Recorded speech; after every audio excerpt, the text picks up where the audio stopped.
इस बीच रूस ने काला सागर से गुजर रहे एक मालवाहक जहाज को जबरन रोकने के लिए फायरिंग ही कर दी और जहाज के रुकते ही रूस के सैनिक उस जहाज पर चढ़ गए।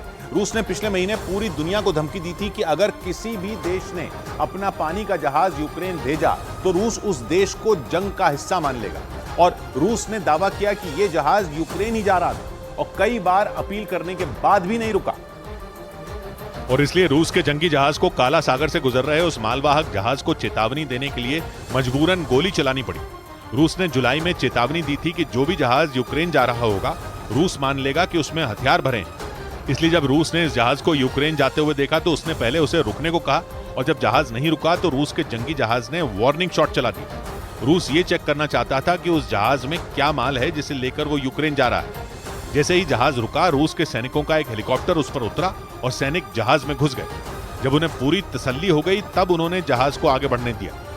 वहीं रूस के मीडिया ने दावा किया कि रूस जंग के बीच ऐसी नई पनडुब्बियां तैयार करने जा रहा है जिन पर उसकी खतरनाक मिसाइल जिरकॉन को तैनात किया जाएगा।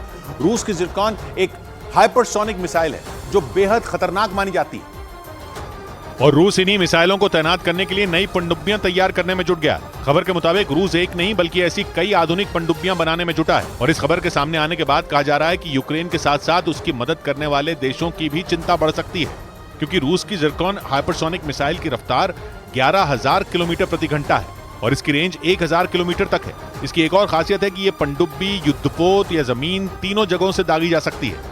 इसी वजह से रूस की इस मिसाइल को जंग की बाजी पलट देने वाला माना जा रहा है और माना जा रहा है कि इसीलिए रूस तेजी से ऐसी पनडुब्बियां बनाने में जुटा है जिन्हें जिरकॉन मिसाइलों से लैस किया जा सके और फिर इन पनडुब्बियों को काला सागर में तैनात किया जा सके। उधर यूक्रेन के मीडिया के मुताबिक रूस ने एक बार फिर उनके बंदरगाह शहर ओदेसा को निशाना बनाया। दावा किया गया कि रूस की फौज ने वहां ड्रोन और मिसाइलों के जरिए ताबड़तोड़ हमले किए जिसकी वजह से एक शॉपिंग मॉल में भीषण आग लग गई और वहां लगी ये आग इतनी तेजी से फैली कि देखते ही देखते उसने पूरी इमारत को अपनी चपेट में ले लिया। वहां से जो तस्वीरें सामने आई उनमें उस शॉपिंग मॉल के ऊपर काले गाढ़े धुएं के साथ आग की ऊंची ऊंची लपटें उठती नजर आईं। उस खतरनाक आग पर काबू पाने में यूक्रेन के दमकल विभाग के पसीने छूट गए। हालांकि कई घंटों की मशक्कत के बाद जब आग बुझाई गई तो वहां शॉपिंग मॉल की जगह उस इमारत के मलबे का ढेर और सिर्फ राख ही राख नजर आई। यूक्रेन की सेना के मुताबिक रूस की फौज ने ओदेसा पर 15 आत्मघाती ड्रोन और 8 खतरनाक मिसाइलों से हमला किया।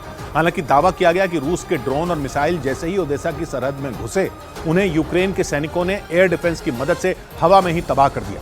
लेकिन यूक्रेन के मीडिया के मुताबिक मारे गए एक ड्रोन का मलबा शहर के उस शॉपिंग मॉल पर गिरने की वजह से वहां आग लग गई। उधर एक बार फिर क्राइमिया में रूस के कर्ज ब्रिज को निशाना बनाया गया। कर्ज ब्रिज रूस को क्राइमिया से जोड़ने वाला जमीन का इकलौता रास्ता है और पूरे यूरोप का सबसे लंबा ब्रिज है। मगर यूक्रेन की जंग शुरू होने के बाद से ये तीसरी बार है जब उस ब्रिज पर हमला हुआ। इस बार भी रूस ने यूक्रेन पर मिसाइल अटैक करने का आरोप मढ़ा।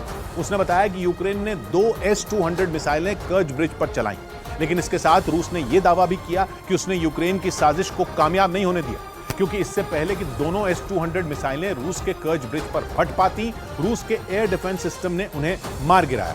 कर्ज ब्रिज रूस के कब्जे वाले यूक्रेन के क्राइमिया को रूस के बाकी हिस्से से जोड़ता है। दक्षिणी यूक्रेन में लड़ रहे रूस के सैनिकों को इसी कर्ज ब्रिज से मदद पहुंचाई जाती है और पिछले साल यूक्रेन पर हमला करने के लिए रूस ने इस पुल को ही अपना लॉन्च पैड बनाया था।